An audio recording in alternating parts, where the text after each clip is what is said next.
Hi students, நம்ம வந்து பிரவேசிகா ஸ்டூடெண்ட்ஸுக்கு ஃபஸ்ட்டு பேப்பரில் first question short answers 10 mark அது பார்த்துக்கிட்டு இருக்கோம். 8 கொடுத்து 5 கேட்குறாங்கல்ல, அதோட இம்பார்ட்டண்ட் அது நிறைய இருக்கிறதால உங்களுக்கு கொஞ்சம் இம்பார்ட்டண்ட் மட்டும் பார்க்குறோம். இப்போ வந்து நம்ம இன்னும் ஒரு 5 கொஸ்டின்ஸ் தான் இருக்கும், 6 கொஸ்டின் மற்ற எல்லாமே போட்டிருக்கோம். பாருங்கள், படிங்க. ஏதாவதுன்னா கமெண்டில் சொல்லுங்கள். உங்களுக்கு ஆன்லைன் கிளாஸ் தேவைப்பட்டால் இங்கே கமெண்டில் சொல்லுங்கள், என் நம்பர் தரேன்.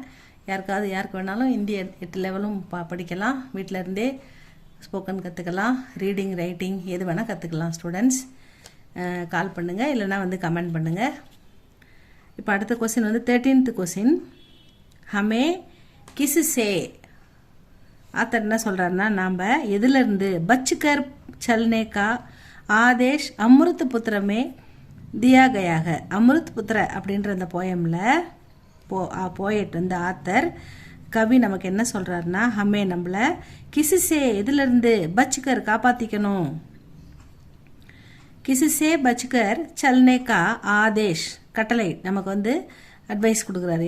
எதுலேருந்து நீங்கள் தப்பிச்சுக்கணும், எதுலேருந்து நீங்கள் வந்து உங்களை பாதுகாத்துக்கணும் அப்படின்னு அமிர்து புத்திர அந்த போயமில் அவர் சொல்கிறாருன்னு கேட்குறாங்க. கிசிசே எதுலேருந்து கொஸ்டின் வந்து எதுலேருந்து நாம் பாதுகாத்து கொள்ள வேண்டும். கிசிசே பச்சுக்கர் चलने का आदेश अमृत पुत्र में दिया गया है. स्वार्थ के संजट से ஸ்வார்த் அப்படின்னா நம்ம பார்த்துருக்கோம் ஏற்கனவே. சுயநலம், ரொம்ப சுயநலமாக இருக்குது. எல்லா விஷயத்துலையுமே மற்றவங்களுக்கு என்ன ஆனாலும் கவலைப்படாமல் நம்மளை மட்டும் பார்த்துன்னு போகணும் அப்படின்ற ஒரு செல்ஃபிஷ்னஸ் நம்ம படிச்சிருக்கோம் இல்லையா, சுயநலம். ஸ்வார்த்துக்கே ஜஞ்சட், அதாவது சுயநலம் அப்படின்ற ஒரு ஜஞ்சட்னா படுகுழி. அந்த படுகுழியில் போய் விழுந்துடாதீங்க, கொஞ்சமாவது எழுந்து வெளியே வந்துடுங்க. ரொம்ப சுயநலமாக இருக்காதீங்க, மற்றவங்க நலத்தையும் கொஞ்சம் பாருங்கள். ஸ்வார்த்தனா சுயநலம், ஸ்வார்த்துக்கே ஜஞ்சட்னா சுயநல படுகுழி. சே பச்சுக்கர் அதுலேருந்து உங்களை காப்பாற்றிக்குங்க. சல்னேக்கா ஆதேஷ் ஹமே அமிர்த் புத்திரமே தியா கயாக. இதுதான் ஆன்சர் ஸ்டூடெண்ட்ஸ் இதுக்கு. இப்போ அடுத்த கொஸ்டின் பார்க்கலாமா. 14th question. பண்டித், இந்த போட்டு மேலே புள்ளி வச்சுருந்து பக்கத்தில் வந்து இது மாதிரி வச்சுருந்தா பண்டித் அப்படின்னு படிக்கணும். பண்டித் நாராயண் தேவ் நேதா லோகோं கே லக்ஷணம், தலைவர்களாக இருக்கக்கூடியவர்களின் இலக்கணம் எப்படி இருக்க வேண்டும், அவர்களின் குணங்கள் எப்படி இருக்க வேண்டும். லக்ஷணம் அப்படின்றது அவருடைய நடத்தை, சால் சலன், குணம், இதை பற்றி தான் சொல்கிறாரு. பண்டித் நாராயண் தேவ் நேதா லோகோं கே லக்ஷணோं கே பாரே மே கியா பத்தாத்தே ஹை, என்ன சொல்கிறாரு அப்படின்னு கேட்குறாங்க. பண்டித் நாராயண் தேவ் ககத்தே ஹை, பண்டித் நாராயண் தேவ் நமக்காக சொல்கிறார். ககனா அப்படின்னா சொல்கிறது. அவர் என்ன சொல்கிறாருன்னா, தீர். தீர் அப்படின்றது என்னென்னா, தீர்னா பொறுமை.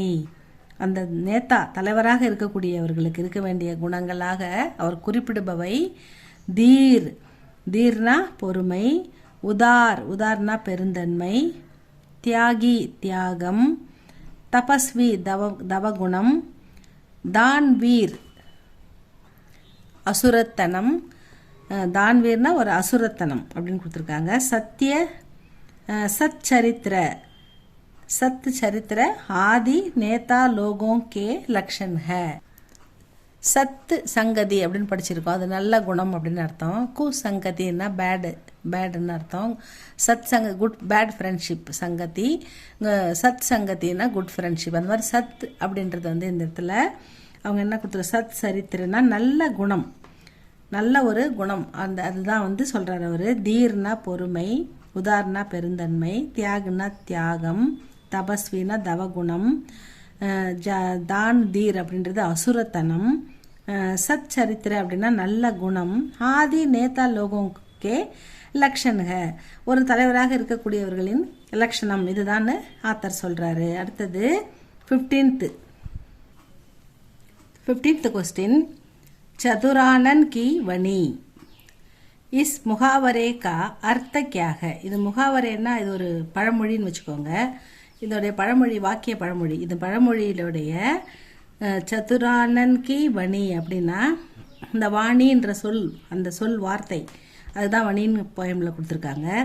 இஸ் முகாவரை இந்த பழமொழிக்கான அர்த்தம் என்ன அப்படின்னு கேட்குறாங்க. சதுரானன் கி வனி கா அர்த்தக பிரம்மா கே 4 முக்கு சே, பிரம்மனுடைய 4 முக்குனா 4 முகங்கள், அந்த 4 முகத்திலும் இருந்து 4 பிரம்மாவுடைய பிரம்மாக்கே 4 முக்கு சே, பிரம்மாவுடைய 4 முகத்திலிருந்து விக்சித்து வெளிவந்த விக்சித்து ஹுயி தக்ஷின் பாரத்துக்கு 4 பாஷாயே. இந்த தக்ஷின் பாரத்னா சவுத் இண்டியன்ஸ், நம்மக்கிட்ட நம்மக்கிட்ட இருக்கிற 4 மொழிகள், அதாவது தமிழ், மலையாளம், கன்னடம், தெலுங்கு, இந்த 4 மொழிகளும் 4 பாஷாயே, இந்த 4 மொழிகளும் பிரம்மாவுடைய 4 முகத்திலிருந்து வெளிவந்தது அப்படின்னு சொல்கிறாங்க. அதுதான் இதுக்கு அர்த்தம். அப்படி ஸ்டூடெண்ட்ஸ், அடுத்தது அடுத்த கொஸ்டின் 15th 16th அந்தக சலீலா சப்த, இந்த வார்த்தை அந்தக சலீலா அப்படின்ற இந்த வார்த்தை கிசே சூச்சித்து கர்த்தாக, எதை குறிப்பிடுகிறது அப்படின்னு கேட்குறாங்க. அந்தக சலீலா சப்த இந்திக்கோ சூச்சித்து கர்த்தாக, இந்தி மொழியை தான் அது அப்படி குறிப்பிடுது அப்படின்னு சொல்கிறாங்க. அவ்வளோதான் ஸ்டூடெண்ட்ஸ் இந்த கொஸ்டின். அடுத்தது ஜீவ் பிரதீப் மே பக்ஷி சங்குல் क्या गा रहा है. ஜீவ பிரதீப்ன்ற கவிதையில் பக்ஷிகள், அந்த பறவைகள், சங்குல் பறவைகள் கூட்டம், கியா கா ரஹாக என்ன பாடுகின்றனவை. ஜீவ பிரதீப் கவிதாமே பக்ஷி சங்குல் சுபகீர்த்தி சுபமங்கலம், அவங்க சுபமங்கலத்தை பாடுறாங்க. சுபமங்கலமான ஆரம்பம் அப்படின்றது பறவைகளின் குரல். காலையில் கலகலன்னு ஒலிக்கும் இல்லையா, அது நம்ம தூக்கத்துலேருந்து எழுப்போம். காலையில் காக்கா கத்தி, கோழி கூவி, அந்த மாதிரி பறவைகள் சலசலன்னு சத்தம் போடுறது, அது மங்களகரமாக நம்மளுக்கு மங்களகரமான கானம் அப்படின்னு சொல்கிறது. சுபமங்கல் சங்குல் சுபகீர்த்தி கா ரகாக சுபமங்கலம் பாடுகின்றன. ஜீவ பிரதீப்மே பக்ஷி சங்குல் பறவைகள் கூட்டம், பறவைகள் குழு, கியா கா ரகாக என்ன பாடிக்கொண்டிருக்கின்றன. ஜீவ பிரதீப் கவிதாமே பக்ஷி சங்குல் பறவை கூட்டம் சுபகீர்த்தி சுபமங்கலம் புகழை பாடுகின்றன, சுபமங்கலமான புகழை பாடுகின்றன அப்படின்னு சொல்கிறாரு.